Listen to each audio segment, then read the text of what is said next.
There's about $12,000 plus each year that we use for CISA 3 services for next year compared to this year. There is a CISA 3 fee that all public schools in CISA 3 have to pay. And that's by state statute.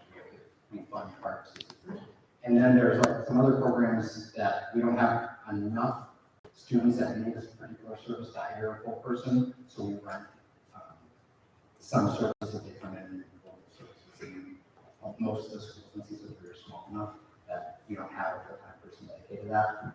Then there's also some leadership workshops for our kids in there, and as well as some student improvement or school improvement division services. They come in and get some routine for us for the network stuff.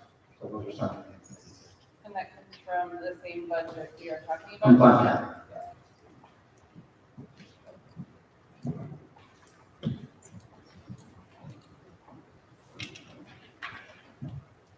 Are there any other questions on the consent agenda? Hearing none, would someone move?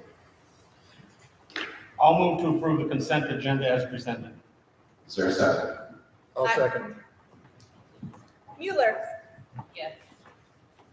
White, Yes. Schrader, Yes. Hinderman, yes, Pohl, Yes. Bowden, Yes. Andrews, Yes. motion carries.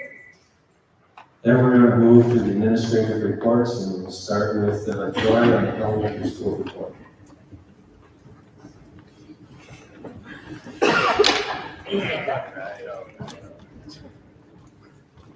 We are excited to host our 7th annual Spring Fine Arts Program tomorrow for grades 3 through 5 in the gymnasium at 2 p.m. I would like, doors open at 1:30, excuse me. I'd like to thank Mrs. Audetta and Mrs. Bodie for all their hard work. Our spring book fair is open for business. Tomorrow is the last day, 8 to 3 p.m. Money raised for the book fair allows us to purchase books for the library. A big thank you to Mrs. Olson. Friday, busy week. Friday, Cuba City Elementary School will be hosting their 2nd annual Wellness Day. Students engaged in active learning experiences, focusing on wellness, both physical and mental. And then staff will also further in-service participate in Wellness Day as well. Big thank you to Ms. Dreska, Ms. Bowden, and Ms. Olson for planning and organizing a great event. 5th grade students will be hosting their wax museum on Friday, May 3rd from 2 to 3 p.m. Just like the real wax museum, people go around and stick quarters in the cups, and students have done a lot of research on a significant historical figure, complete a bio, write speeches, and then present it to family members and friends. If you haven't come, it's a pretty neat event. Thank you to Ms. Glennon, Ms. Davies, Ms. Kiefer, Mr. Vendor for all their hard work. And then finally, I would like to thank the entire elementary school staff for their professionalism these past couple of weeks. Obviously, there is a lot on their mind, but you want to know it by walking into the elementary school. They have not wavered on the belief that children come first. So please know I appreciate each of you and have enjoyed being part of such an awesome team. That's it. Thank you, Troy. Can we now have Janet do her little introduction and presentation here? I think I've been very lucky to have Joyce Denard in my kitchen for the last 20 years, and we just found out last week that she was the recipient of the School Nutrition Association Wisconsin State Employee of the Year for the state of Wisconsin.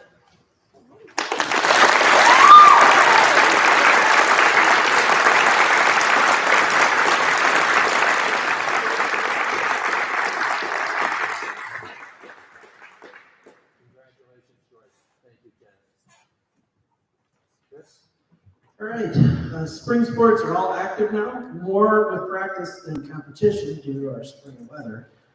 We hosted a very successful prom this past weekend. Thank you to Ms. Rogerman and Ms. Clayton for all of their planning with that. Congratulations to Ava Nice and Hannah Albert for competing at the state FCCLA competition. Hannah earned a silver medal in the job interview category and also earned a $500 scholarship for being our regional representative. Ava brought home a gold medal in the children's literature category. They also brought home the fork. This is a traveling trophy, and they will add Cuba City's name to it and take it back to the state competition next year. Ms. Merwin hosted a Youth Apprentice celebration yesterday with 17 seniors. They enjoyed pizza, shared where they worked, what they learned, and how they will be using it in their future careers. FFA students recently competed in the soils judging competition, and they are going to be heading to the state level for the CDEs, or it's a career and leadership development events. Ms. Van Scandal also wanted me to let everybody know that the sheep are here. Ms. Rawlings, Ms. Updike, and Ms. Burkett have been helping students prepare for National History Day state competition, which is going to be held this coming Saturday at UW-Madison. Good skill to the 8 students competing in their quest to earn a trip to Washington, D.C. for the national competition. Band and choir have 6 students who have qualified to compete in the state solo ensemble competition held at UW-Platteville on Saturday, April 27th. High school students will showcase their talents at a fine arts night on Monday, April 22nd, and then middle school students will do the same on Thursday, May 2nd. Finally, good skill to our forensic students, as they will be competing this weekend at the state competition held at the Forest High School. Thank you, Mr. Sander, for your report. And Deb, would you do special ed, please? I have a reminder once again that open enrollment application period for the 24-25 school year ends next week on April 30th. And there's a link on the website for more information and a link to the application. Also on April 30th, Brad Van Epps from CISA 3 will be coming to do district observations and meetings with our co-teachers who are co-teaching this year, and this will be his last visit for this year. Next week, April 24th, is Administrative Assistant Day. And on behalf of the administrative team, I'd like to extend a big thank you to all of our administrative assistants. They're extremely dedicated and certainly keep our buildings running smoothly. So thank you. Thank you, Deb. Heather, business report, please. An update on the 23-24 budget. In March, we were 75% through our fiscal year, and we had spent about 53% of our Fund 10 budget. This is a little less than what we've spent last year at this time, but it's good to keep in mind that our summer payrolls are backdated to June 30th. An update on our Fund 49 account. In the month of March, we had revenues totaling $32.77. That was purely just revenue, or it was purely just interest. We didn't have any expenses, and at the end of March, our balance in that account was $15,510.28. And that's all I have. Thank you. We'll have Mr. Olson do the superintendent report.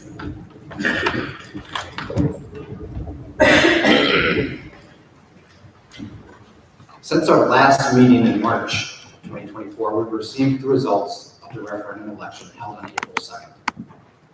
April typically sees a lower voter turnout in our community, approximately 50% less compared to November elections. This trend continued in April's election. At 75 voters cast in favor of and not opposed to the referendum, the outcome in tonight's attendance would be very different. The rejection of the referendum now puts us in the position to implement significant budget reductions, many of it which we will not want to make, which is why so many of the people up here at this table and in the bleachers were so outspoken in the support of the referendum. These cuts will unavoidably impact both students and staff, posing challenges for our core mission of education, which is striving for excellence together. It's very difficult to cut your way to excellence. Moving forward, I recommend implementing a more targeted approach to gather specific community input regarding funding priorities. Given the accuracy of school perceptions past projections during the November 2022 referendum, where their forecast closely aligned with the actual outcome, it was within 1%. I will be proposing a contract tonight to use them for a community survey. The survey serves the dual purpose of informing the community about our needs and bringing in specific preferences regarding funding priorities. Furthermore, it's crucial to note that omissions in mailing addresses have been identified when utilizing mailers both in November and this past one. Although our address database is nearing completion, it remains important to communicate clearly with our community regarding the expected arrival dates of the surveys in the mailboxes. Should any individuals not receive their survey in that expected window, they are encouraged to promptly contact the school and arrangements will be made to ensure they receive a copy at the earliest convenience. Given the recent referendum failure, We currently cannot fund existing programs fully, so strategic planning is imperative for the upcoming referendum. If this contract is approved tonight, we anticipate having a Budget and Finance Committee meeting to review the survey before presenting it to the full Board of Education. The timeline for this has an 8-week turnaround, aiming to finalize the survey in early May and collect data by early August. The schedule aligns with the required legislative requirement to approve the final referendum language at our August 21st board hearing. Thank you, Mr. Olson. At this time, we'll move to discussion, in essence, items considered for the 24-25 school year budget cuts.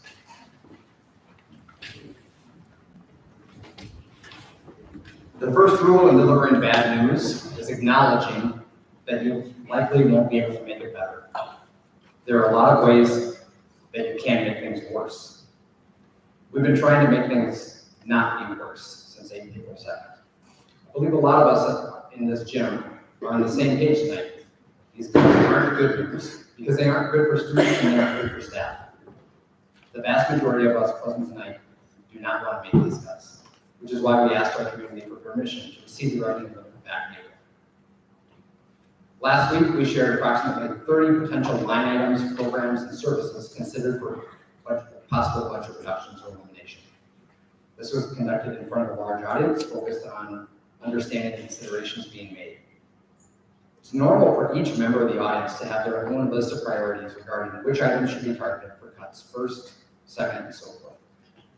Understandably, many attendees may have reservations about the proposed cuts, a sentiment shared by both board and administration, because we do not want to make these cuts either. But the community has spoken. They were unwilling to fund our current programs and services. We already anticipate ending this year by using between $450,000 and $500,000 worth of our fund balance, something that we cannot financially do a second year in a row. Tonight, I will be presenting a shortened list comprising of 16 potential items for budgetary reductions and or eliminations. These items are categorized into 2 sections. The first pertains to measures that do not directly impact staff positions or programs, while the second does. It's important to note that nothing being presented tonight is new information from last week. The creation of this list involved a rigorous and challenging process. As advocates of student learning, we recognize the complexity in making budgetary adjustments while maintaining the integrity of our educational mission. Our aim was to minimize disruption of the effective operation of our school district to the best of our ability. To achieve this, the various factors were considered, including student participation in programs, feasibility of partial versus total cuts, staffing requirements across departments, and ultimate impact on both students and staff. Here are the first 10 recommendations for the board to consider.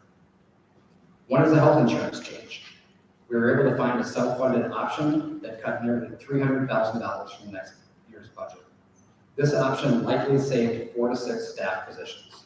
For the end user, staff, and their family, they will not notice much of a difference. They can still choose medical associates or Southwest Health for healthcare. Right now, our families that utilize Southwest Healthcare pay a little higher premium than medical associates. This plan has medical associates, families paying a little bit more than Southwest Health. With all insurance plans, the healthier we are as a staff, the better it is, but there's always risk. 2, suspend tuition reimbursement for staff college credits. 3, lower the cash in lieu of insurance from $4,000 to $2,000. 4, contractual changes with our 4-year-old kindergarten partners and Dickey Club. 5, athletic equipment and supply cuts. 6, suspend district share of college courses and offsite regular education courses. This is for all non-DPI required cost shares, regular education courses, programs offsite, virtual learning. 7, technology supply cuts. 8, department supply cuts, including vendors or third-party contractors that perform special tasks that we cannot perform with our staff on site. 9, teacher supply cuts, and 10, curriculum resource cuts. Potential cost savings resulted from these measures are around $630,000. The upcoming 6 items primarily concern personnel and full-time equivalents, which is a full-time staff member, which we call FTEs. While we will discuss the allocations of the FTEs in open sessions, it's important to know that specific staff members cannot be discussed in open session. In evaluating staff reductions, we will adhere to our guidelines outlined in our handbook. These guidelines include considerations such as years of service, licensure, performance, evaluations, advanced qualifications, and other factors or other relevant factors prioritized in no set order. Here are the 6 personnel-related budget items for the board to consider. 1, custodial consolidation. With a current daytime custodian resigning, we would not fill that position. This would take the custodial crew from 4.5 FTEs down to 3.5. Administrative assistant consolidation. This would move from 5 FTEs for administrative assistants to 4 FTEs on January 1st, when we have 1 person in that department retiring. 3, 4th grade consolidation. With low numbers in next year's 4th grade class, we currently have 3 FTE teachers servicing regular education and special education students in grade 4. This would take that down to 2 FTEs. WIN program elimination. Due to numbers in the program, this would move from 1 FTE to 0 FTEs. Middle school, high school at-risk coordinator elimination. This would move from 1 FTE to 0 FTE. 6, elementary school math interventionist. This is currently an open position that we would not fill and go from 1 FTE to 0 FTEs. The potential savings associated with these 6 personnel-related measures amount to approximately $420,000. Collectively, the 16 recommendations presented tonight represent savings of just over $1 million by eliminating 6 FTEs, or full-time equivalent staff. That also means that we will have to provide 3 certified staff members with preliminary non-renewal notices, while acknowledging that these cuts will impact around 70 different students, educational services and programs that they currently receive in our district. Before we open up for discussion, some board members did share some questions that they were getting from community members that lectured us. Can we do just enough cuts to get through November and hope to pass it, while already using $400,000 to $500,000 in fund balance this year? That would be very risky to not make cuts now in hopes that it passes in November. 2, can we look at sharing positions with neighboring schools? This is actually something we look at almost every year. Next year, we're working with cost sharing with Southwestern School District for a part-time speech and language pathologist. 3, have we looked into cost-saving programs? For our larger projects, we use competitive bidding process to find the best prices. 4, are cuts to physical education being considered like they are with art and music? Unlike art and music, the Wisconsin Department of Public Instruction has required minimum class periods students are required to take for physical education. These requirements are not present for music and art. 5, can we compare salaries to other schools? We actually do this every year when looking at salary increases. Our board is happy to share that our starting teacher salary and ending teacher salaries have been in the top 3 to 5 in all of the 31 schools in CESA 3 for the past few years. 6, why are we adding CESA contract and community survey in the midst of enormous cuts? We already touched on the CESA 3. The community survey is a way that we can both educate our community and gather formal feedback to see what the community will support and what they will not, and that allows us to move forward. At next week's meeting on Wednesday, April 24th, we must adopt resolutions around final budget cuts, specifically to meet non-renewal state requirements and laws for certified staff. At this time, the board may discuss any of these items or consider other options. Thank you, Mr. Olson. At this time, we will go to public recognition, and I do have something that I do need to read. We have a considerable number of residents who wish to address the board. Each will be allotted 3 minutes. As per board policy, public comment typically does not exceed 15 minutes or accommodate more than 5 speakers. Given the current circumstances, the board may choose to waive this portion of the rule for tonight's session. Is there a motion, a second, to extend the time limit to 3 minutes for each of the speakers who have already signed up? I'll second. That's for the total time, not the 3 minutes per. It's 3 minutes per person, but unlimited, everybody on the list gets to speak. It didn't make a whole lot of sense when I read the legalese that I was given, so, sorry. And so, go ahead, just a voice vote is all we need. All in favor? Can we back up a second and said at this time the board may discuss any of these items or consider other options, and we skip that and went to public recognition? Are we not doing that Nope. part? Thank you. Okay. Assuming it's me. The premiums and deductibles are similar. I was under the impression they were the same. We Similar just, and the we just same. found out today at like 2 o'clock that there's some change in it. It was, if I remember correctly, there might be a higher cost for medical associates families in Southwest Health, where this year that's kind of reversed. And we can choose to keep it similar or the same if we want. It's just gonna cost us just more. I voted on things last week based on the information you gave me, and now it's changed. Less than $10,000 difference. So this is something we can further discuss in closed session. I think probably what will happen is when they give us more specific information, I can share that directly with them, like in my Friday report. Like before next Wednesday, where it's like Yep. the final. Yep.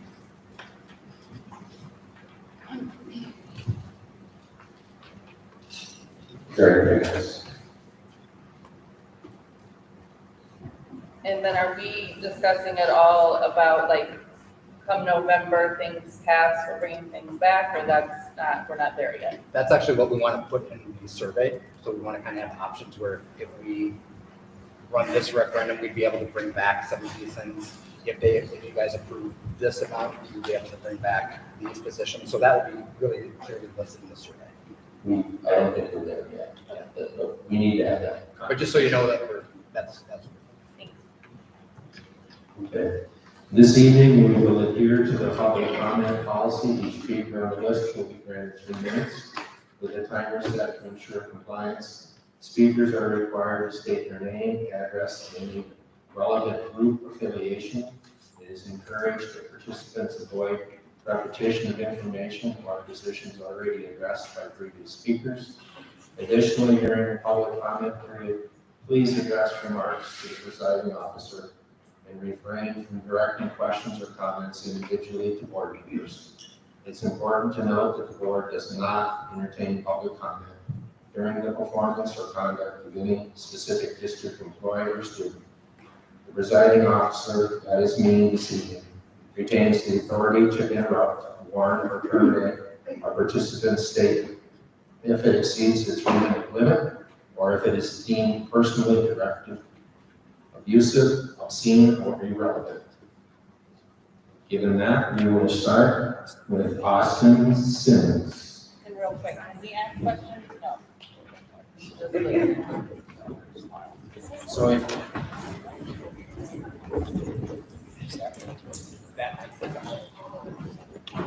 So we've got Austin, Terry, Jennifer, Harvey, Becky.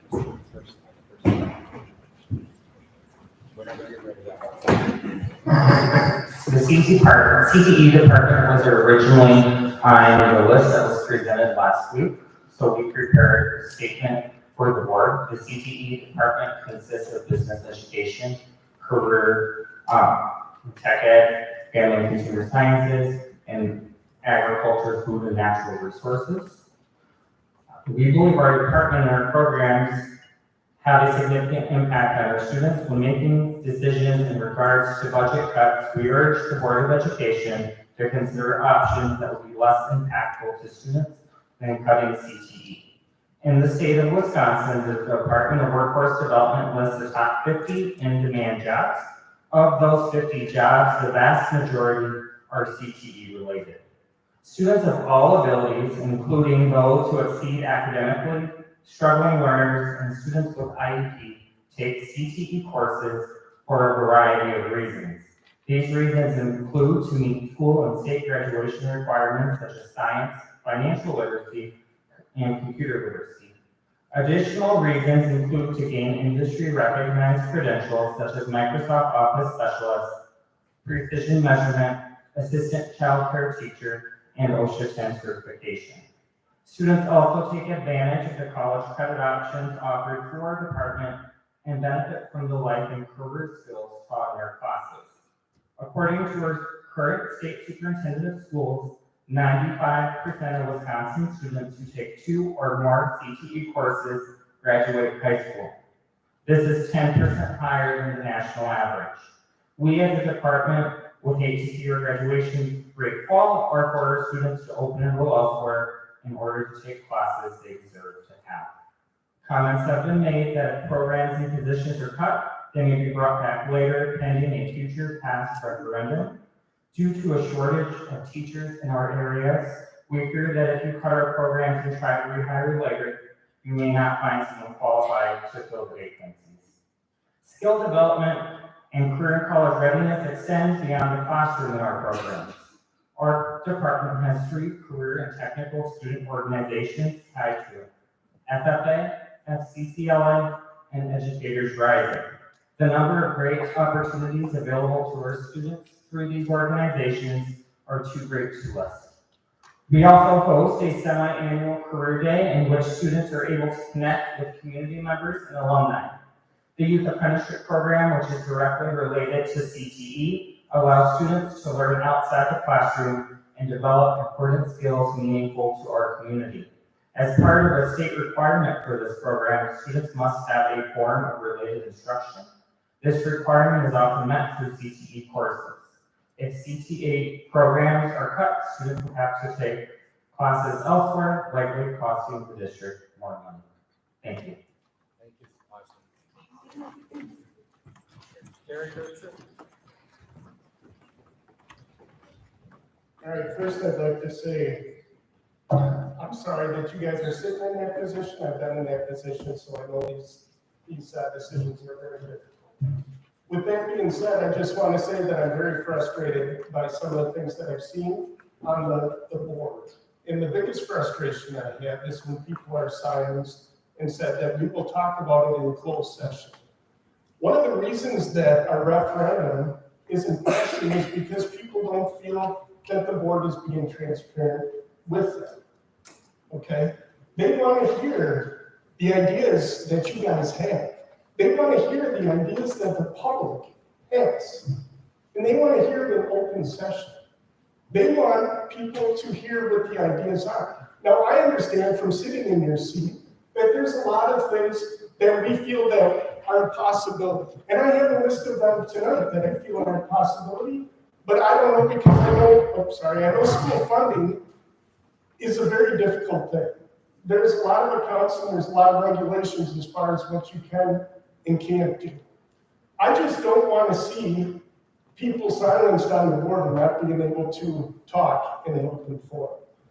Some of the ideas that I had, today I asked for a printout of our third-party vendors. It's 35 pages long, $1.6 million.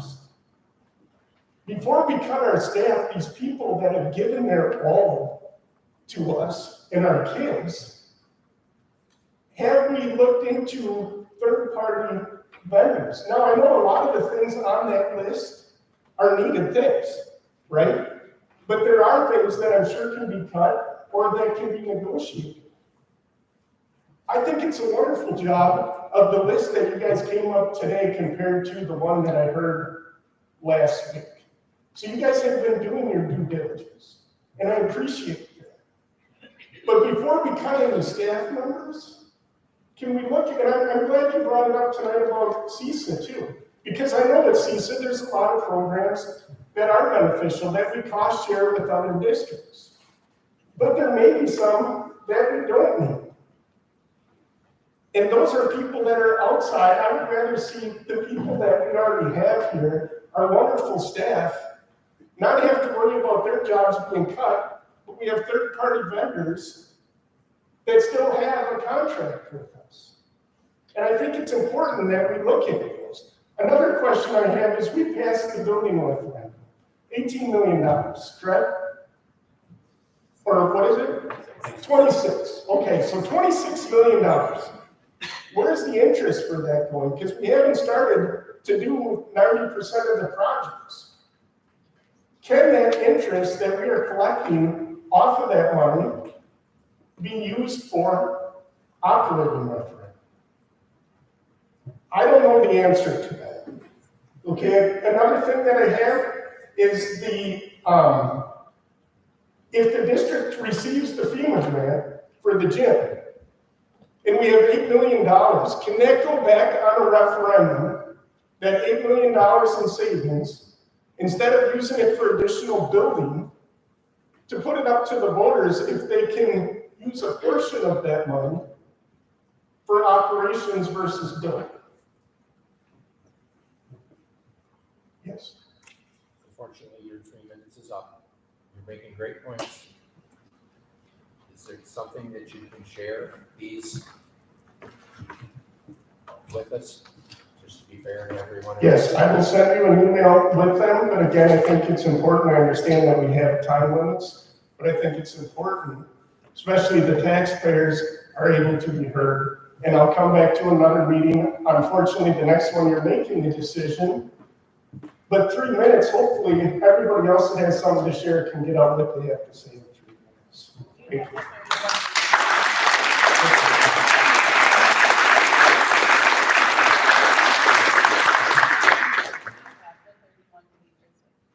Yeah.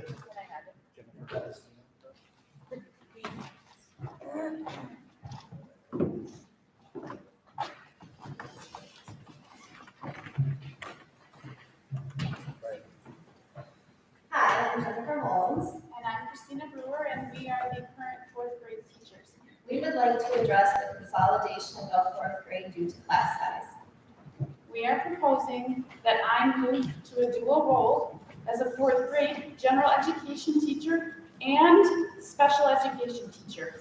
I will continue as a full-time fourth grade general education teacher, and together Mrs. Brewer and I would co-teach all of the incoming fourth graders. This would allow us to consolidate from 3 positions to 2.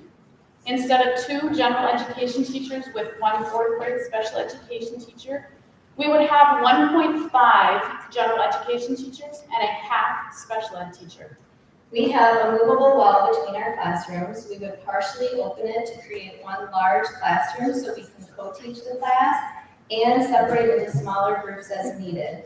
Leaving the wall partially open would help provide a more secluded place for small groups. The larger room would allow us to spread out students who have strong feelings towards each other and give us space to create a calming corner for students to manage their social, emotional needs and return to class responsibilities.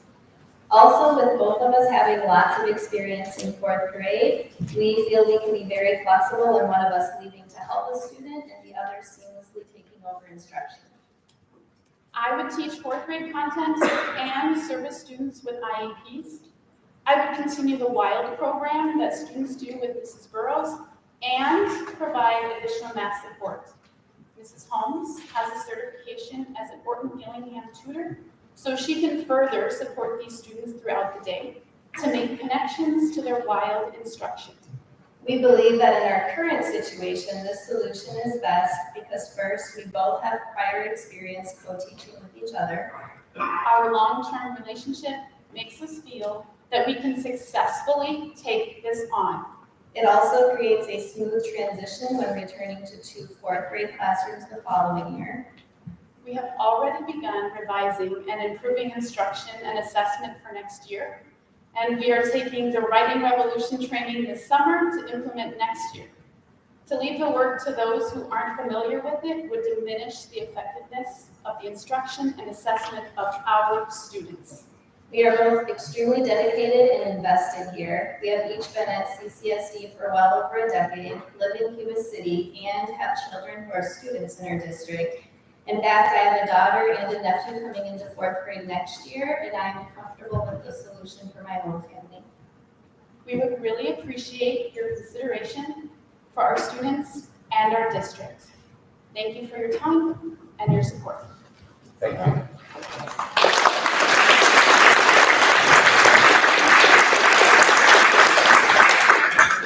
Carly Redford?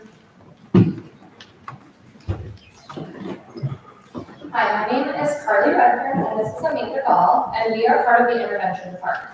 With the option of not filling the math interventionist position on the list as a potential cut, the intervention team feels it is our duty to speak on behalf of our students. Currently, the intervention team provides services for 120 4K through 5th grade students. These services include support for the parochial schools in our districts, English language learners, behavior support for students, and intensive interventions for students who need additional help with math or reading. If you choose not to fill the math interventionist position, this will mean that these student services will be cut by roughly 1/3, as scheduling would not allow for 2 people to service 120 students in the capacity that is necessary for student growth.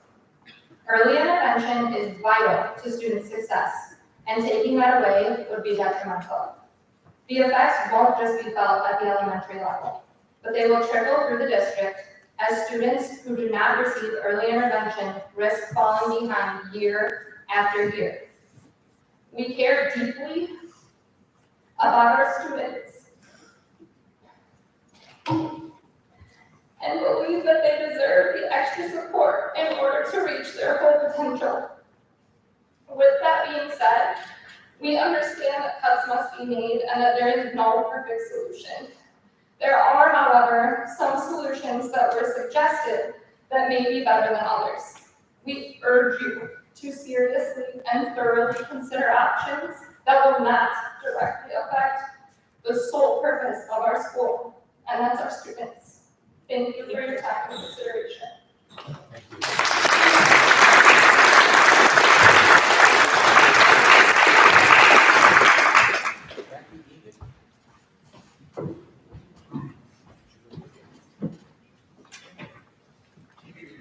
Hi, for those of you that don't know me, I'm Ashley Gill, and I've taught for over 30 years, most of them being with the city schools. I am here to represent the Ford Bureau Kindergarten Department. And many of the questions and thoughts that we had have been answered tonight because we were just told consolidation. We were not told what kind of consolidation. You know, this wasn't Dickeyville, this was a half day, you know, whatever. So many things have been answered with that decision. One thought to be given is, Mr. Olson told us in the meeting last week that there's roughly about 51 students enrolled currently for next year, with a possibility of reaching up to 60. So if we have 2 teachers, that's a big cut for 2 teachers. If you're going to eliminate 1 for Dickeyville with that campus. Last year, I had 33 students, split between 2 rooms, 2 assistants in 1 room, myself in 1 room. I was responsible for 2 rooms. That was very, very difficult. They were wonderful assistants. But I was responsible for all the children, responsible for giving them the assistance activities and recommendations and all that. You know, it was my responsibility. This year is the first year in a long, long time we have had a second 4K teacher in the building. You know, the last 4 or 5 years when we went to all day, we were fortunate enough to have Gail to take some of that student load for it to go into that center. But if we're going to lose that teacher, you know, we are going to then have 51 to 60 students responsible in the elementary school. And currently we have 1 assistant shared. We currently have 36 students in the elementary school with two teachers and 1 assistant. And being shared with the assistant, you know, that assistant is needed sometimes in both rooms, you know, because they're little people, and they need help with bathroom and just all kinds of services. Sometimes our assistant is needed in 2 places, and it's just not possible, so then we are stopping instruction to assist what's needed. So I just want you to think about what would be the best arrangement, and if we are looking at the same number. And today I was reading through an email from DPI from Sherry Kimball, and it was from our department, Wisconsin Department of Children and Family Services. and they had a graph, and they were talking about, childcare deserts. And the southwest section of Wisconsin is considered a childcare desert. Not that it pertains, to this particular situation, but to our removing Gales facility. The map did not plot out Cuba City, Benton, Hazel Green specifically, but just a thought. Thank you, Becky.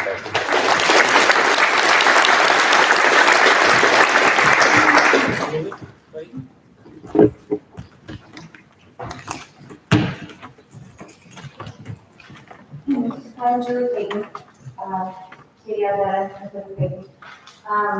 This statement is in response to the items presented at last week's special board meeting. On behalf of the music department, I appeal to the school board to reconsider a potential cut of a music teaching position at Cuba City. The loss of a quality music teacher not only disrupts education, but also burdens the remaining faculty. Eliminating a position will overload teachers, decrease morale, and risk burnout and staff retention, ultimately impacting education quality.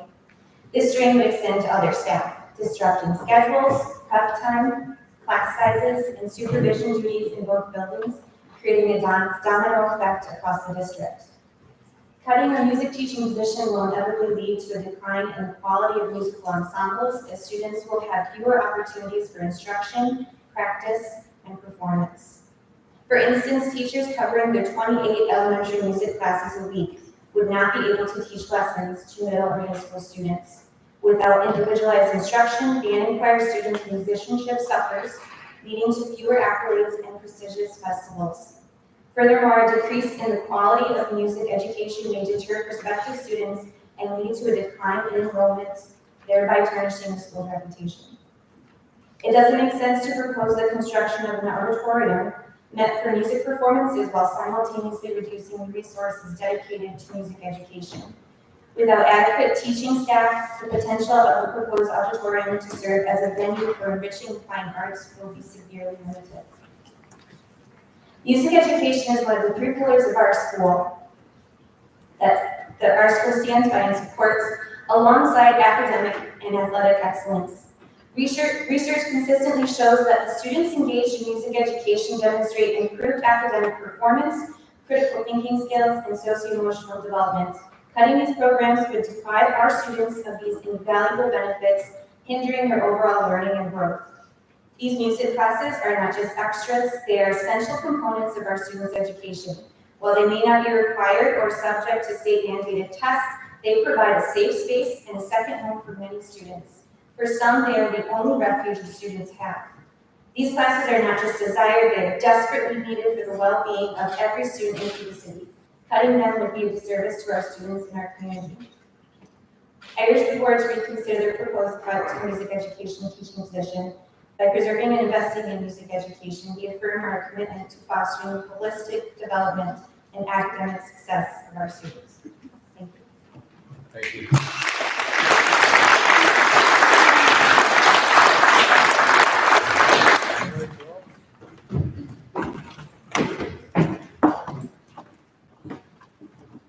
Hello, I am Mary Burrows, and I am here to represent the special ed department in the elementary school.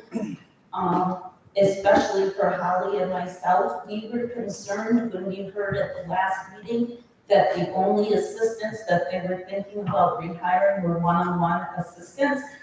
Holly and I are both people that have assistants that work in our program, and we feel like our programs have been very successful. I will not be able to do that without the help of someone. And I know there are people in this room that I have taught your daughters, your sons, or your grandchildren. I can't do it alone. To teach these students, you need very intensive instruction in a small group. You need something that is different. And I need the assistant to do that.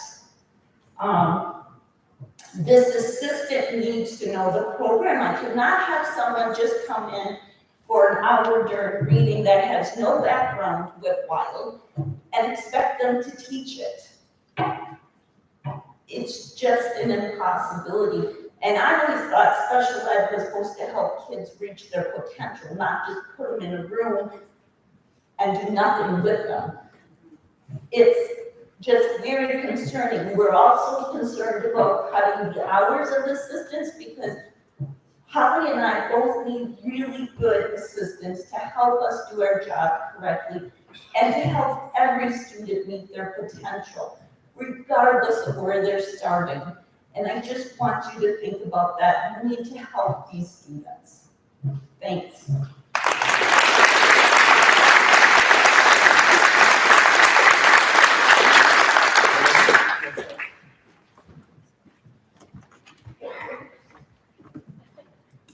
First and foremost, I'd like to thank the school board members for listening to our legitimate concerns. My name is Melissa Gilstrap, and I've been at Cuba City High School for 8 years as a cross-path special education teacher. As a former member of the armed forces, I have seen my fair share of reductions due to lack of funding, budget cuts, and deployments. I have personally been affected and have seen the negative effects of downsizing within a unit, company, and jet field. These effects are long-lasting and will change the school's climate for the foreseeable future. When making decisions regarding budget cuts, we urge the board to consider options that would have a less negative impact on students and cutting the potential elimination of the CTE department programs with our school district. It is imperative to recognize that the CTE department and the special education department are deeply intertwined. It is ensuring the success of our students. CTE programs play a pivotal role in fostering an environment where students can cultivate essential success skills such as effective problem-solving abilities, teamwork, positive attitude, time management, and the development of self-confidence and self-esteem. CTE classes foster the development of these critical success skills. They are not merely supplementary skills. They are the bedrock upon the future skills, success, and built. Students with IEPs stand to be disproportionately affected by the removal of CTE programs. Removing these programs will not only deprive them of valuable learning opportunities, but also undermine their prospects for post-secondary education and meaningful employment. It is essential to consider the long-term outcomes of our students after they graduate from high school. Each year I conduct a post-indicator 14 survey, which assesses the further education and competitive employment experiences of students with IEPs. As they transition into adult life, the data collected from these surveys underscores the vital role that CTE programs play in facilitating successful post-transition. The data shows that students participating in CTE programs are more likely to enroll in higher education or secure competitive employment within 1 year of high school. The success of these students not only reflects positively on the school district, but also has a tangible financial benefits, as each successful survey response brings approximately $1,000 to the school. Furthermore, it is crucial to recognize that CTE programs serve as a pathway to success for many students who not necessarily pursue traditional academic routes, by equipping students with practical skills and real-world experiences. With regard to these considerations, I urge the school board to reconsider any plans to eliminate or significantly reduce CTE programs within our district. Instead, recognize all the invaluable contribution of these programs to the success and well-being of all of our students and our community as a whole. Thank you for your time and attention to this matter. I trust that you will give careful consideration to the profound impact that your decisions will have on the lives of our students and the future prosperity and the well-being of the community. Thank you.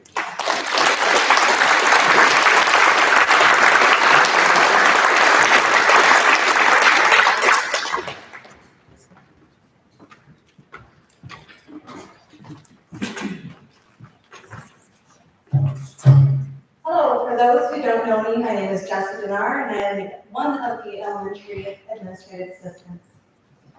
The position of an administrative assistant stands as a vital pillar supporting the foundation of academic excellence, operational efficiency, and community engagement. We are the heartbeat of the district, the first smiling face parents and visitors see when they come to the building, guardians of building security, and the ones behind the scenes supporting the daily operations of our educational community and administrators. Beyond the mere tasks of paperwork and scheduling, our role extends to being the frontline responders to a myriad of situations, Whether it's comforting a sick student, aiding a staff member in need, or managing the influx of calls and visitors, we prioritize precision and care. Yet, with the prospect of reducing staffing, the juggling act becomes more precarious. The heightened demand for our attention, our administering of medications, to handling financial transactions, amplifies the risk of errors and oversights. Each interruption adds another layer of complexity, forcing us to make split-second decisions. The strain of multitasking increases exponentially, threatening the quality of our service to both students and staff. We advocate not just for our goals, but the essential functions they fulfill in ensuring the smooth operation and safety of our educational environments. The ability for us to build relationships with our students and their families will suffer. We take pride in getting to know our students and their families so that we are better able to support them for their so many needs that the public doesn't see or realize. We joke about being part-time mothers to our students and staff, but the reality is that this is a very true comparison.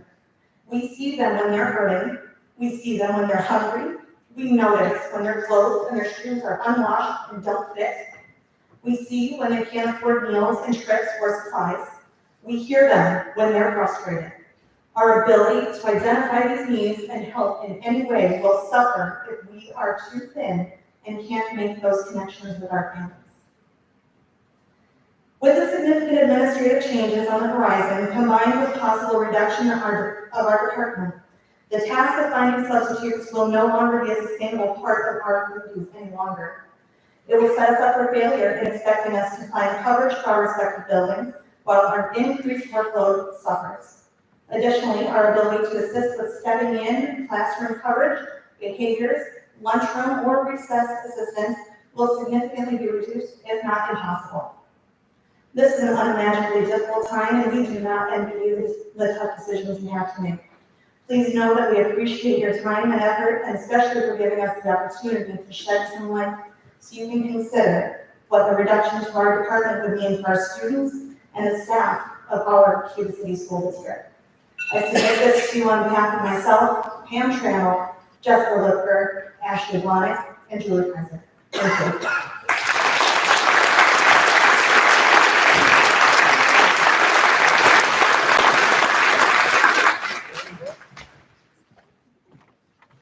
Hi, for those of you that don't know me, I'm Jen Bush. I am a parent here in the district. I'm very glad, I don't envy any of you for this decision. I'm glad I'm deciding on that side. And I'm speaking in response to hearing about the possible cutting CTE programming. All three of my kids have participated in CTE programs that are currently offered in the district. My oldest graduated 2 years ago, and still talks about these classes, what she learned, and more importantly, the amazing teachers that lead the programs. My son is currently a senior and will hopefully be graduating in 12 days. If it was not for Melissa Gilstrap as case manager, Guy Kopp, Joel Van Scandal, and Nancy Merwin, I can guarantee you we would not be celebrating this milestone. And is Miranda Doyle here? Yeah, my son would not be here if it was not for Miranda. They took a genuine interest in Andrew, met him where he was at, and figured out how to help him achieve his full potential as a student, but more importantly, as a young man. My youngest will be a freshman next fall. She plans to pursue a career in animal and vet sciences. Julia has informed me if our district no longer offers CTE programming, she will need to open enroll in a district that does in order to achieve her education goals. I fully support her in this decision. These programs offer valuable skills and experiences to students that may not be pursuing the typical 4-year education plan post-high school. For example, take a look at all of the AP classes in English, chemistry, math. What percent of the student body enrolls in those classes? I'm not saying they're not important. What percent enrolls? Now, look at all of the CTE classes and imagine the percent of the student body that enrolls in these classes. And in fact, many of those classes have a wait list to get into. In our current economy, all of us and all businesses are struggling with resources and finances, and this is the time to be wildly creative with and diligent stewards of our district budget dollars. Cutting CTE programs and teachers is only a Band-Aid, it is not a solution to the problem. In the state of Wisconsin, it will be very unlikely that they will increase our funding in the future either. In a few short years, we will probably be right back here talking about a shortage and struggling to decide what stays and what goes. I grew up in a west central Wisconsin town, the same size as Cuba City. All of the small communities have their own elementary school, but they all came together, 4 different schools for junior high and high school. They could offer those students so much more. What about grants? Has anyone looked into what is available for grant dollars to support these and other vital programs and services for our kids? I have personally seen how CTE programs and more importantly, their leaders have changed the lives of my children. And I'm willing to work towards a solution as well. Yeah.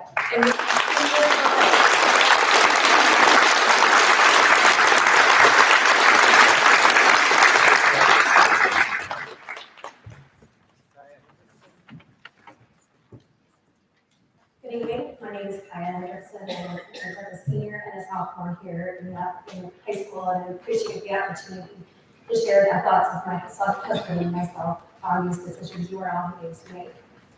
Our first point is I would like you to remember back to your days as a student in elementary school through high school. Now imagine what that experience would look like if you didn't have the opportunity to stretch, learn, and be involved in courses that use multiple sides of your brain. Imagine not having the opportunity to learn a new instrument, participate in ensembles, and develop your musical and artistic abilities. Imagine not being able to learn new skills in the trades, basic living skills, or community development that would help you to start imagining what your future career might hold for you. Consider what your life would be like if someone hadn't taught you how to create a meal or a business plan. These and so many more life skills are what you are considering eliminating previous to this meeting from the school experience simply because not many students do these activities or that they are perceived as extra. I'm not sure about you, but I honestly do not know where I would be today without the opportunities afforded to me as a young person for music, arts, and other programs like FFA and CTE. While I can understand the need to limit already limited programs, consideration of removing them altogether could provide everlasting detriments to the future of our students. As parents, our 2 kids have had the opportunity to grow musically because we have a program that has allowed them to challenge themselves, as well as try new opportunities that were offered to them outside of the school district and at the state level. Both of our kids have participated in FFA events and are listed learning Bible schools in his Food for Life class this semester that, let's face it, because he's learning them from someone else and not his mom, will help him to become a more responsible adult. Classes like our business classes are also places to help our students learn to adult better than any parent could ever help their students to learn. Consider again the lifelong implications of not offering students these types of opportunities. Is this the type of student you want Cuba students to be known as? My second point. As you are making your decisions, please put a little heart instead of the logic behind them. As an impacted staff member of a recent layoff, and one who has been able to teach in your schools for the past few months, I've lived what your staff are going through. There is constant worry and concern that surrounds you each day from sun up to sun down. It's like living in a world of zombies. The worry that you aren't valued because you teach a program that has lower numbers or is seen as extra. I believe you know how tough this is as you're going through it yourselves, but you are also not here in their shoes, day in and day out. Trying to keep your emotions at bay while also trying to do your everyday job, supporting and teaching students to be their best. Your teaching, support, and front-end staff are amazing, and they are doing their best. But please remember that when you are considering getting rid of a program, you are also just stating a teacher in their family. There's lots more that I could say. I have the whole thing. If you want to see it, I'm happy to share it with you. But please consider these as options and know that these people behind you have a whole lot of heart and have a whole lot of care. Thank you.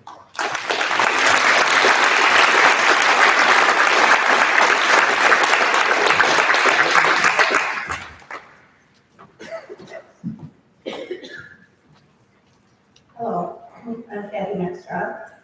The subject of my statement refers to an item that was listed last week, and I'm not sure it's still on the list, but because we've not made the final decisions, I would like to give you an input. I taught for 33 years in this district, 25 years in special education, and the rest as a fifth grade classroom teacher. During a typical school day, both special education teachers and classroom teachers provide instruction for a class that includes students with IEPs, so differentiation in instruction is crucial. In every one of my teaching assignments, working side by side with one or more instructional assistants was vital to ensuring success for the students. The responsibilities of these professionals include but are not limited to the following: direct instruction for individual students and small groups of students, reinforcing skills with students needing reteaching and extra practice, assist students who have special needs during large group classroom instruction so curriculum is accessible to them, collect data on student progress toward goals, communicate with special educators, classroom teachers, and other staff, master curriculum and delivery, often at a variety of grade levels, utilize technology applications, manage students with social and behavioral difficulties, which may involve following a specific behavior intervention plan, assist students who have physical disabilities or medical issues, establish positive relationships with students, assist with preparation of instructional materials, attend staff meetings and in-services, assist on field trips, complete documentation of growth toward professional goals as mandated by DPI, provide daily supervision in several locations, including outdoor recess, indoor recess, student arrival and dismissal, the cafeteria, crossing guard duty, plus supervision.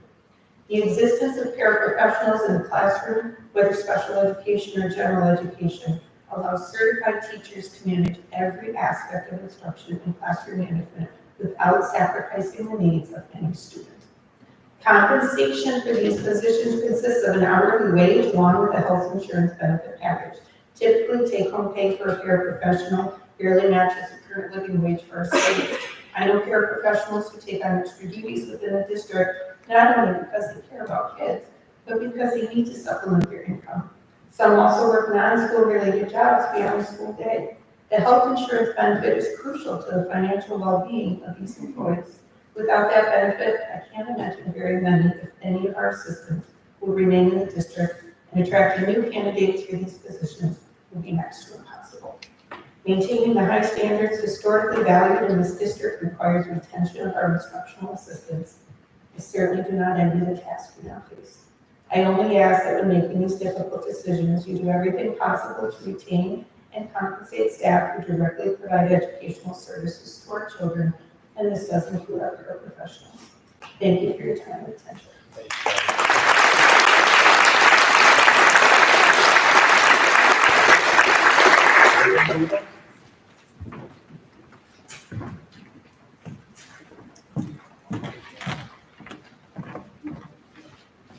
Good evening, my name is Candy Buck, and originally here to speak on behalf of the music department, which I still am. However, in hearing what people have to say, the admin assistant teachers and CTEs, I'm here to speak on behalf of all of them because my girls in the past have utilized a lot of those services.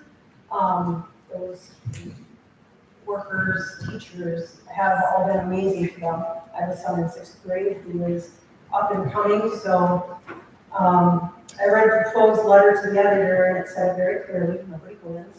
I don't envy you and the decisions that you will have to make, but I'm hoping to share my thoughts with you in hopes you can take them into serious consideration. I would hope that you are looking at ways to reduce or eliminate expenses that doesn't include elimination of jobs for teachers. I think it's important that we touch on all aspects here, how this will affect the students as well as the teachers. I know we're supposed to focus on the ramifications to the students, and I will get to that, but if positions are eliminated and the remaining teachers are asked to absorb those duties, what does that mean? Typically, this means that the teachers who remain will be asked to take on extra duties. In doing so, there are so many things that can be affected by this. One being that the teacher may no longer have the time to do lessons during the day with their students. They will have to add hours to their day to accomplish this, besides the extra duties that have been just thrust upon them. Is that fair? Do they get extra pay for those extra hours? What about burnout? If anyone is burned out at their job, it can seriously affect many aspects of their lives. In this case, it would affect their ability to do a quality job for their students. There is also the possibility that the teacher would just say enough is enough and leave. In turn, uprooting the relationship that has been built between the teacher and those students.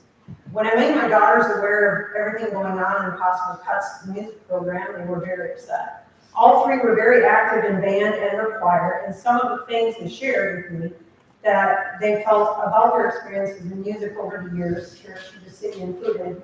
One, so many of these programs give students a reason to come to school. Not all students are good academically in music, art, ag, food, etc. Gives them something to enjoy as part of their day. Two, the student-teacher relationships that are built in these programs are important. In some cases, these classes are a safe space for kids. Three, for my daughter Nicole, she said, for me, the arts were the one thing that kept me going through high school. I could go to the band room or art room and just be. Especially my relationships with those teachers, my safe space. Arts are so important because they are more than the physical production. We are losing so much creativity in the world and problem-solving skills.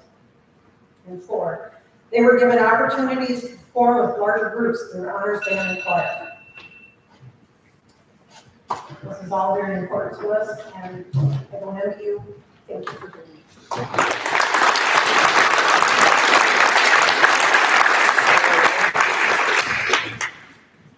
Sarah,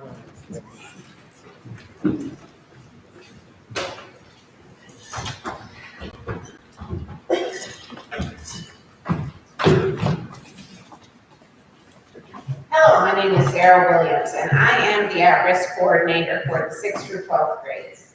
And my position is one that is considered being eliminated. I'm assuming that the board got my letter. You see that I don't have anything in front of me because I'm speaking from the heart. I do not envy you either. You're in a hard position. I know you are looking at positions that are essential to students, and I truly believe that mine is one that is. I am the person for the people that have no one sometimes. I am the person for the people who don't qualify for special education. I am the person for the people who need someone to fight for them in order to graduate. I want you to know that we are here, and we are here to answer your questions.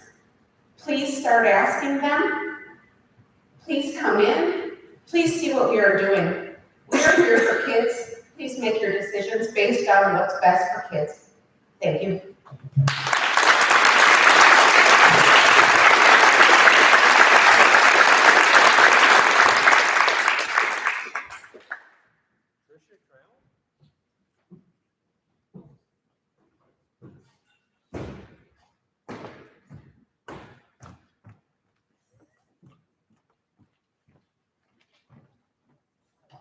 Hi, I currently have 3 children attending Cuba City Elementary School. They're in 3rd grade, 2nd grade, and 4-year-old kindergarten.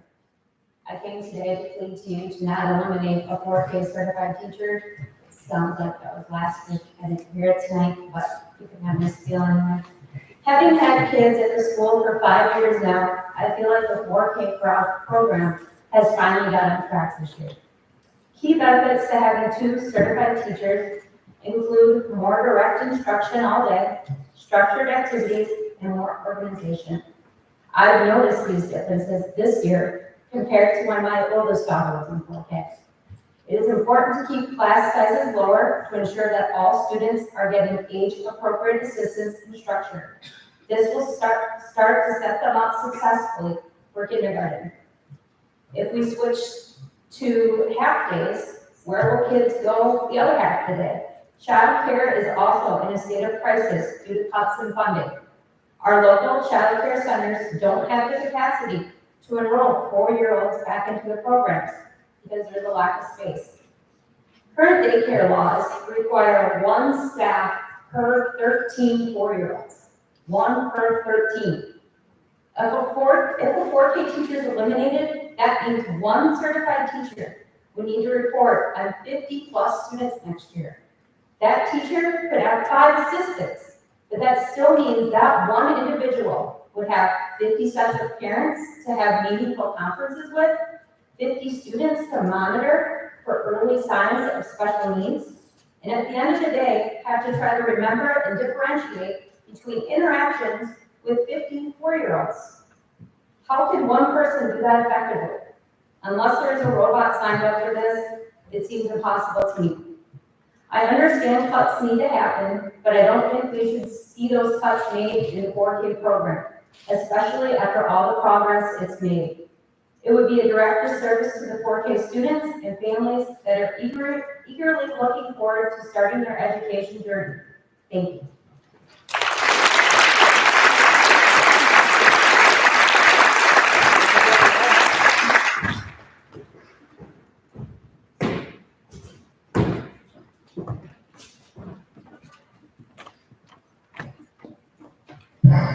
Hello, my name is Isabel Wells, and I'm currently a junior at Cuba City High School. Today I'm here to speak on behalf of FCCLA and the School to Work program from a perspective of a student who is being directly affected by these budget cuts. So first of all, at FCCLA, I am currently a public relations officer at FCCLA and next year's president. This will be my 4th year at FCCLA, and I witnessed firsthand the positive impact we make on the community and our school. FCCLA is a great program for students of all backgrounds to come together and give back to the community. We participate in many activities, one of our proudest being comfort bags for chemo patients. The club gets together and makes 5 pillows and constructs bags filled with activities to donate to local hospitals. We also run winter clothing drives to give back to the less fortunate in our community during winter months. Not only does FCCLA benefit our community, it also provides students with a club that focuses on inclusiveness and leadership development. FCCLA provides a platform for students to come together and support each other. Mrs. Merwin plays a vital role in FCCLA in the running of it. In my 4 years in FCCLA, I've seen Mrs. Merwin work tirelessly to create a fun, productive, and helpful environment. Next, I'd like to speak on the School to Work program. Having a teacher and advisor who truly cares about her students and their futures makes a world of difference. Last summer, Mount City Bank was looking for a new youth apprentice, and Mrs. Merwin noticed my interest in finance and kindly mentioned my name to the Cuba City branch manager. Shortly after, Mount City Bank reached out to me to encourage me to apply. After a string of filling out the application to going through the interview process, I was offered and accepted the job. Through this experience, I've been given the opportunity to discover my passion for finance. Every day, I'm able to apply my knowledge and skills to my work and also gain invaluable experience. I will never undermine the significant role Mrs. Merwin played in my hiring at Mount City Bank. Due to Mrs. Merwin's recognition of me as a student, I get to wake up and go to a job that I absolutely love. I also know that many other students can reciprocate these feelings towards the School to Work program and youth apprenticeship program. By taking this away, dozens of students will be stripped of these priceless real-world experiences. And just to wrap it up, losing the CTE program and Mrs. Merwin as a teacher in the school district, we both as a community and a school district will be at a loss of an amazing program that benefits many students and people in our community. Thank you.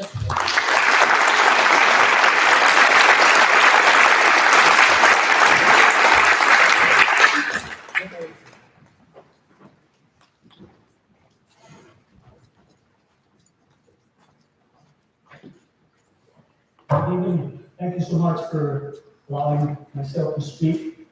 For those of you who don't know me, a lot of people go into Hazen, district resident, I was high school principal here from 2009, or rather 1997, 2009.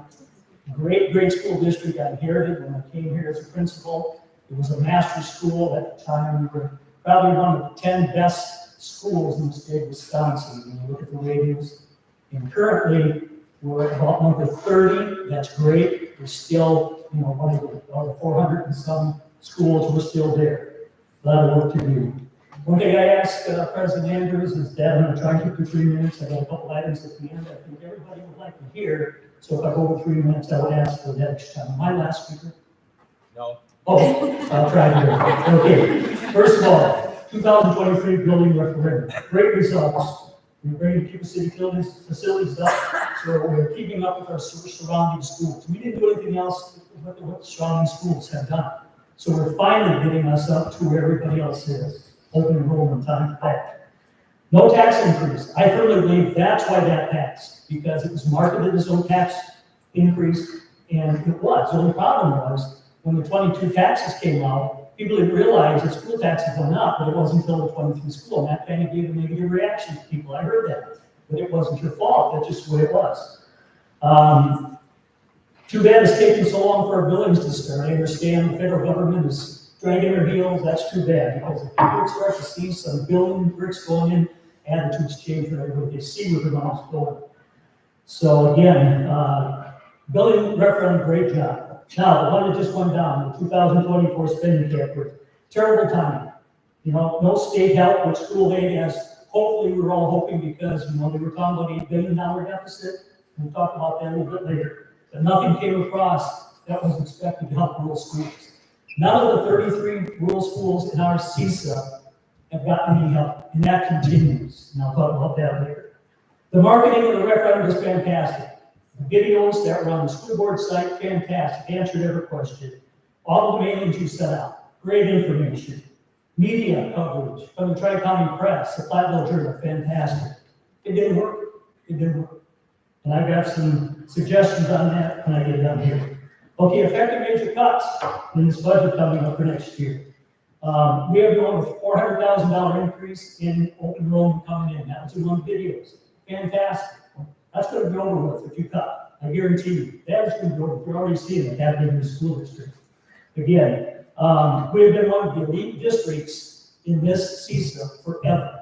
In 2007, won Blue Ribbon Award in high school. I'm wearing the shirt, Gary. I know you have one, Chuck, you want one, Chuck? I don't remember. You got one of these, Gary did.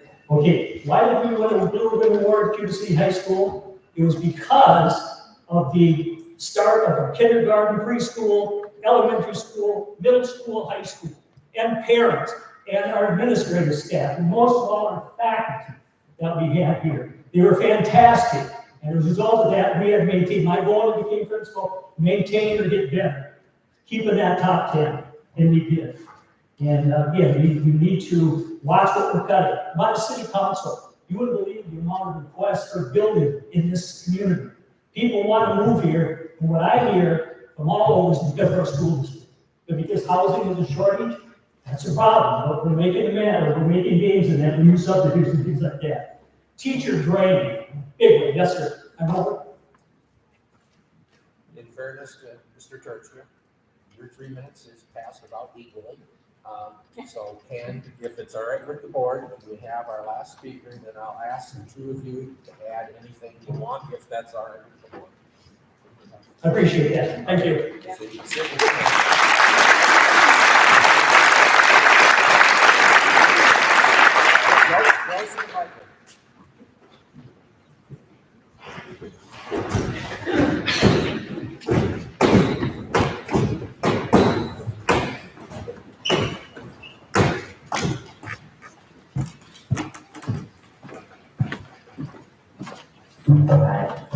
My name is Joe Hardwick, and with me I have Andrew Taylor and Hannah Mott.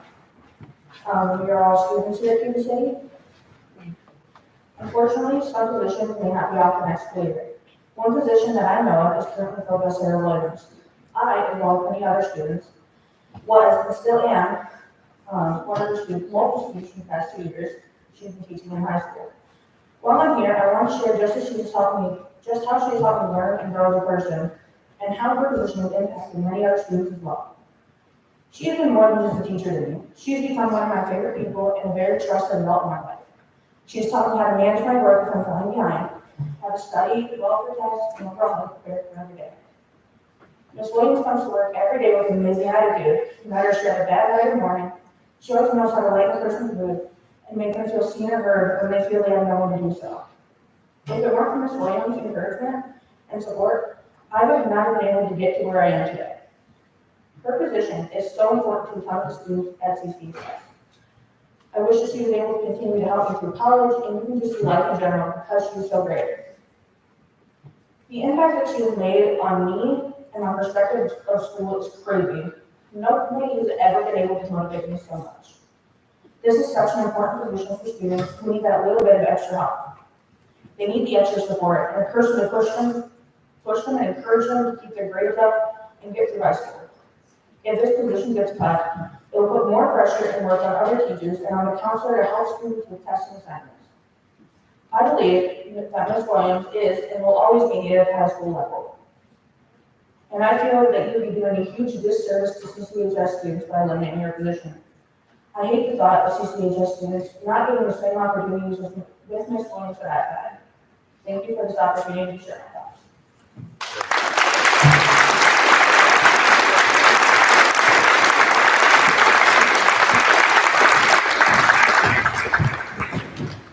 Thanks again. I was talking about teacher direction. Currently, I am the head of student teaching and at the university in Platteville, an internship for the state. And we have placed, since my tenure, I've been actually at the university 15 years now, since the entire year I've been involved in the education department for training new and good teachers. And I don't know if you saw the news recently, just the other day, CBS had a big report, 60% of the teachers that entered the field 5 years ago are now leaving. 60% in this country.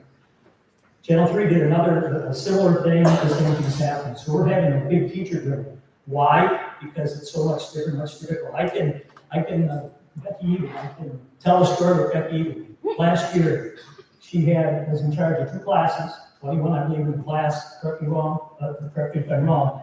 I had an intern, or a student teacher rather, assigned to her. And after the first 4 weeks, this is 4K, she was bit, kicked, slapped, hit, knocked down, and called the outfield 5 and 6 times every day. I had to pull her after 6 weeks because emotionally she couldn't handle it anymore. That's what's happening. That is what's happening in the schools now, in the elementary schools especially. That's why we need these support groups. We need mental illness instructors to help. But that's got to come out from our tax dollars. That's got to come from our state and federal coffers. That is what's going on. That's why we're having a hard time getting teachers. So after I was a principal, we had 21 high school teachers. 15 of them had more than 15 years experience. The other 6 were less than that. They had great mentors. Our students had the best. Elementary school was the same thing. I didn't keep track, but I know that 3/4 of them had 15 to 25 to 30 years experience. Great mentors for young teachers. And look at it now, we have about the same amount of teachers, full-time teachers. And I'll bet you in the elementary school, there probably isn't even a third of them that are 20-year veterans. They're new. Same thing at the high school, the staff. I think I called maybe 11 staff that are still there. So we're losing, and we have to do things that we can keep our new teachers that are here, culture them, make them like Cuba City High School, give them support. Starts with you people, and then it's everybody, the whole community has to show these people that Cuba City is a great place to be and a great school district to live. We now have poaching going on. What is poaching? Back before this Act 10 that was passed in 2010, don't even go on that. That was the same deal. Take away teacher meetings and everything else. You know what's created? It's not a poaching game. Other school districts will call some of your best teachers up here and say, I have a math opening. Come, we'll talk salary. And they can legally, they can offer them $10,000 more, $20,000 more. I've got beginning technical ed teachers coming out of college, and they're out there and they are bargaining $60,000, $70,000 for starting wage. And then you're in a school district where a kindergarten teacher is getting paid $53,000 for being here 20 years. That is not fair. That's another thing you're dealing with. You start cutting, you're not going to attract those people. You're not going to be able to afford to pay those bonuses that you're going to have to do to teachers to come here.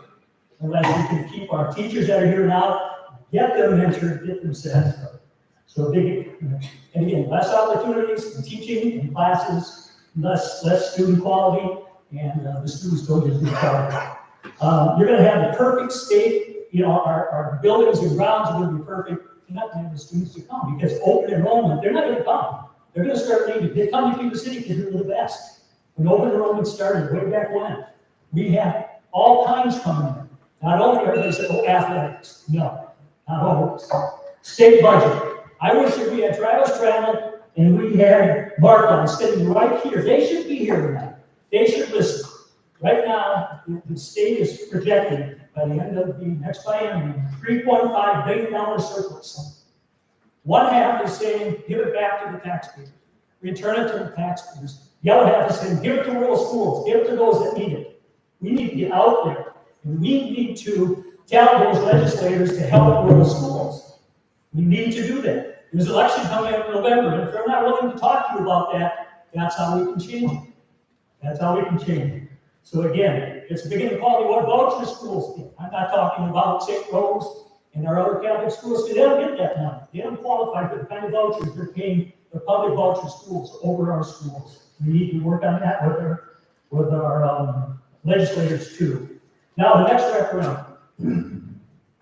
We lost this current referendum, according to this Helen showed me or sent me today, by 146 votes. That's what we lost by. Cuba City won it by about 47 votes. In all the successful referendums that we had here in Cuba City School District, when I was principal here, the Cuba City of Cuba City had to pass in 3-1 in order for it to pass. Jane worked the Polish, she came along and said, how did it do? We won by about 50 votes. That says it passed. Because we have to, our west neighbors, again, we've got to get them involved. We've got to get them to understand what's going on so they appreciate. Yeah, they don't have a school in Cuba City without the benefit. But Tippyville and Keeler and our western townships, we need to get them involved and see what's happening here. I don't believe that the majority of those no voters are saying that because they don't want quality education. What they saw was that tax increase. And that's what we need to go out and we need to work on that. Now, if it was referendum that passed, we did all of the marketing things that you guys did. Only we did one thing else different. We went out and we started a committee that went out and worked for yes votes. We had a plan where we had 100 people, pick 10 people that they know that they could get 10 votes and get them to the polls. That's 1,000 votes, and it worked. It worked. I know a former superintendent here that now lives in Illinois. Myself would come back and we'd be glad to help. If that's somewhere that you want to go and try and get a referendum passed. Because I believe, number one, that we did not have a good turnout. And there's a lot of people that didn't vote, they're going to vote yes. But you've got to vote either. They do not go online and read or look at videos. A lot of those collectors, they don't do that. When they get the mailings, they probably got the mind made up already. There's so much inconsistencies and fact, and everything else coming out there. They don't believe a lot of critical word right now. That's why you got to get out, you got to talk to the people. What do we do? So again, that's my comment tonight. I think that we can do. Now, as far as cuts, is the fund balance going to be something like 20 million to start next year? Is it going to be that high? Yeah. 22? What? 2 million? I'm sorry, 2 million, not 22 million. Okay. $2 million. Okay. So, if you took, I know it's around 20%, right? It's supposed to be 20 by work policy. Okay. If you took 1/4 of that, which is 500,000, and you use that money plus the insurance thing that maybe we come up with, we're doing self-funded, say another 300,000, you're getting close to that. And again, there's cuts, there's things like budgets and things like that. Teachers can tighten it up, they can do this. Now, as far as getting rid of another custodian, how do you do that when you're building a facility that's going to be quite this big? How are you going to get it clean? You can't do that. So that's why it's so important that you get out there in November and you pass it. But if you can reduce that $500,000 deficit by using that fund dollars, you're still going to have 15%. And I know that's getting tight. But what are you going to do if it fails and we have to cut it in that way? It's going to be worse. You're going to lose it. And it's going to be up to everybody in here to go out and we got to market that. We got to get it passed. So I think that there's a way of doing that without making any cuts. I would I would get together cuts and say, okay, public, this year, if we didn't go into our fund balance and we didn't have the budget, this is everything we're going to have to cut. We're going to have to cut that. And that's what it's going to be like a year from now if we don't get this referendum passed. I really think we need to market that. Thank you very much for the extra time.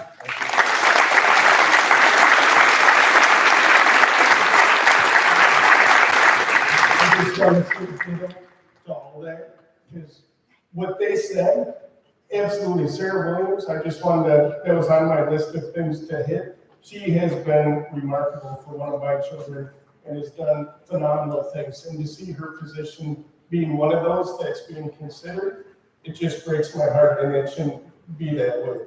The other things that I put on there, the biggest thing and the biggest question I have is if that FEMA grant, which it sounds like it's pretty positive and that we are going to receive it.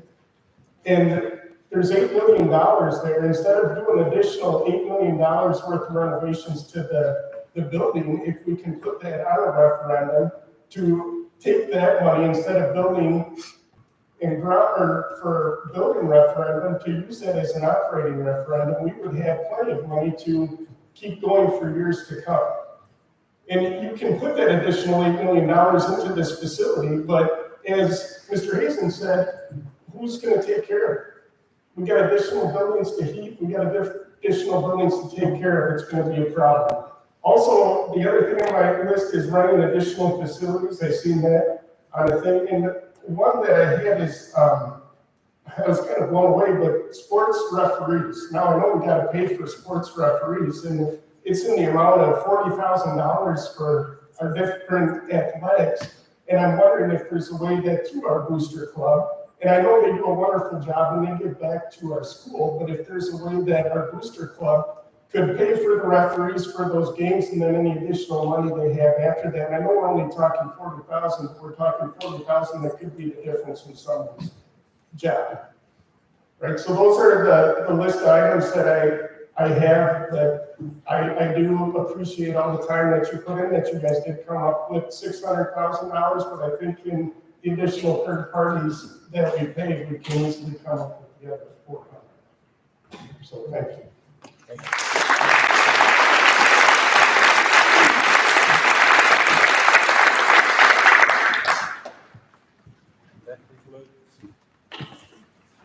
That concludes the public recognition. Thank you to everybody for coming, for your passionate support of education and the departments. We really appreciate it. At this point, we're going to continue on with the new business. You're certainly welcome to stay. After we finish the rest of our regular agenda, we will adjourn into closed session in the library, and we will adjourn in closed session as we discuss budget cuts.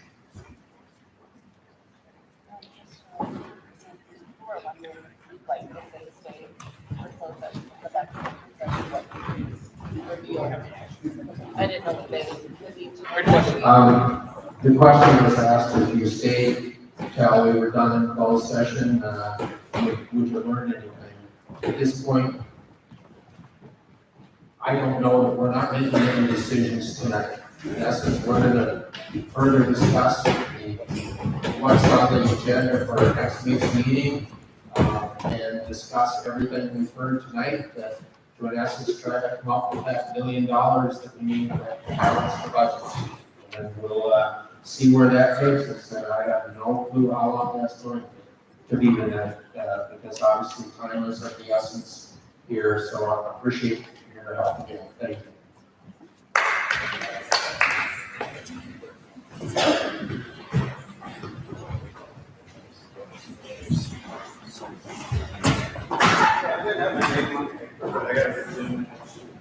With the 40 acres of land that we own for future development, why do we can we piece some of that off? Do we need a full 40 acres? We could actually have some more. During public comment, we can't answer questions, but I can't tell you that's something that the board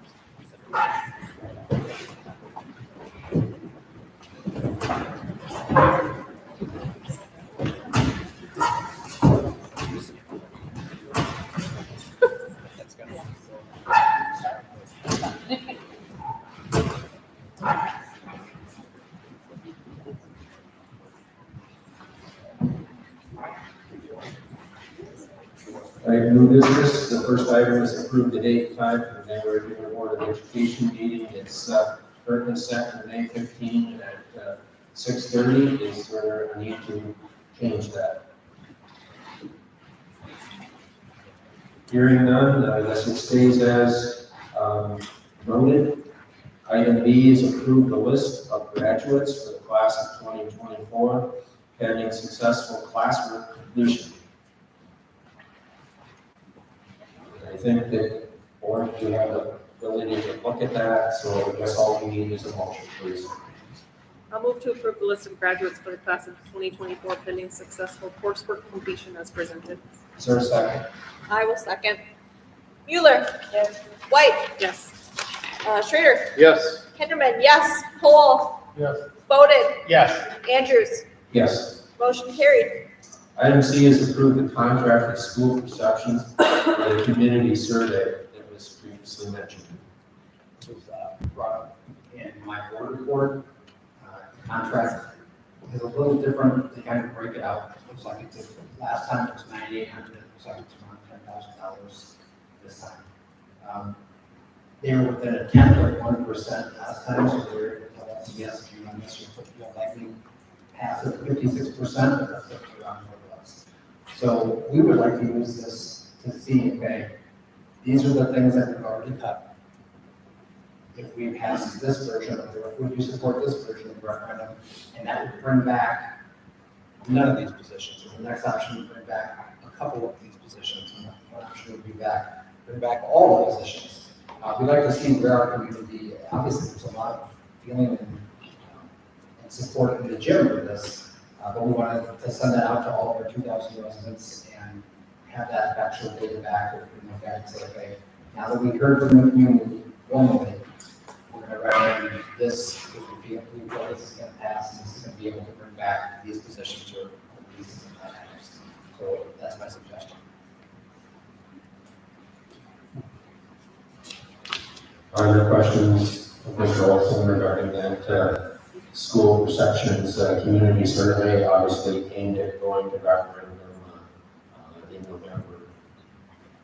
Do we have to participate in all of those sections? Can we pick and choose what we think we need?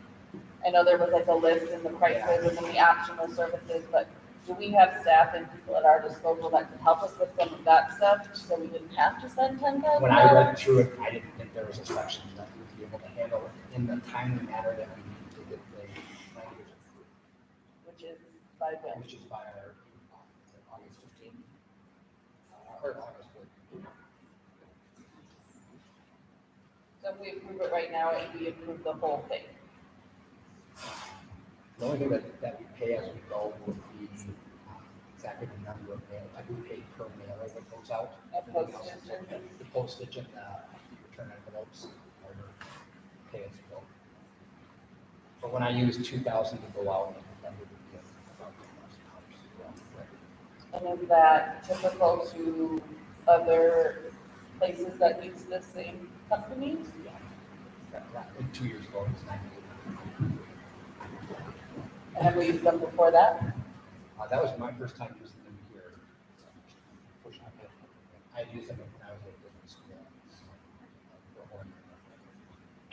And the rest of the board, you feel comfortable with that purchase of $10,000? Well, and I'll just share for a little context, this is just one example. In 2017, we had done more informal polling and kind of those surveys. It was not nearly as accurate or successful when we were trying to do it just as like a team of volunteers. Right, okay. We only got about 200 recipients, whereas school perceptions with the 2022 gave us incredibly accurate data. That's just what I need to hear because as a person that wasn't on that board and maybe people in the audience are like $10,000 we're spending on what? I thought we were cutting, you know. Yeah, and I fully appreciate that. I'm also weighing you have to put the money in to know what's going to work. I think that's why we saw failure as we discussed tonight. We didn't have the data, we didn't have the input from our community or the information out there, so it feels like an unfortunate, you have to spend money to make money kind of situation. Okay, thank you. Having been on the board long enough to be through referendums that have passed and referendums that have failed, I personally will feel much better having direction from a company like this to get what passed. Because I guess what I recall from the previous one, you could actually ask a range of what dollars they would support and tell them why they have feedback. So we wouldn't just, I guess, take a shot in the dark. Right. I just needed a little more information being the new person and that money sounds scary, but if it's gonna help us in the long run. I do have a question because we've had mailing issues in the past. What proactive steps can we take? So every time we found out, for some reason, a road was, and every time we find that out, we add that to the list that we're working off of. But Chuck said that he found out just 2 weeks ago that somebody didn't get the mailer, so we got to find out that address and see if it's the whole road or if it's just a particular house. So just we knowing keep that adding that's to one that. of the variable rates within here. Yeah. Something to consider. Are there other questions regarding that contract? Yes. In 2017, we had a lot more meetings with the public about the referendum. Some more of that, and it's out there to them. And we have common meetings, they would come and discuss and see what they thought. They want to help design it and where it's at. Yeah, I mean, that's obviously something we can discuss. I mean, whatever it takes to pass it. Yeah. If you didn't hear, he was basically asking if we could have more meetings and presenting information. And just wanted to reach out to all the towns and maybe even the townships. So. Would somebody move then on the contract for the community survey? I will move to approve the contract with School Perceptions for the community survey as presented. Is there a second? I'll second. Mueller. Yes. White. Yes. Schrader. Yes. Hinderman, yes. Poll. No. Bowden. Yes. Andrews. Yes. Motion carried. Item 8 is personnel. It's approved the hiring of Mrs. Whitney Casper as the district special education director as of August 1st, 2024. I'm sorry, July 1st. Can't read. Is there any questions? If none, would someone move? I'll move to approve the hiring of Mrs. Whitney Casper as District Special Ed Director as of July 1st, 2024, as presented. Is there a second? Mueller. Yes. White. Yes. Schrader. Yes. Hinderman, yes. Poll. Yes. Bowden. Yes. Andrews. Yes. Motion carried.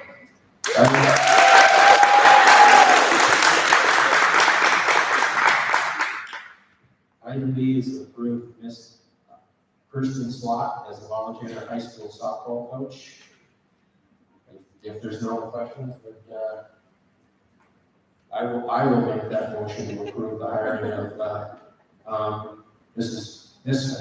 Kirsten Slot as presented. Is there a second? I will second. Mueller. Yes. White. Yes. Schrader. Yes. Hinderman, yes. Poll. Yes. Bowden. Yes. Andrews. Yes. Motion carried. Community reports.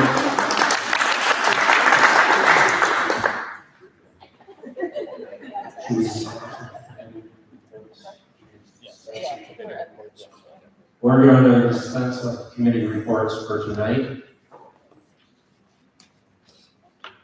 which means then that we're going to adjourn to closed session. Pursuant to Wisconsin statutes 1985 1C regarding employment, promotion, compensation, or performance evaluation data of school district of Cuba City administrative staff over which the governmental body has jurisdiction or exercises responsibility. Will somebody make that motion? I will move to adjourn to closed session as presented. Is there a second? I will second. All in favor? Thank you, everybody.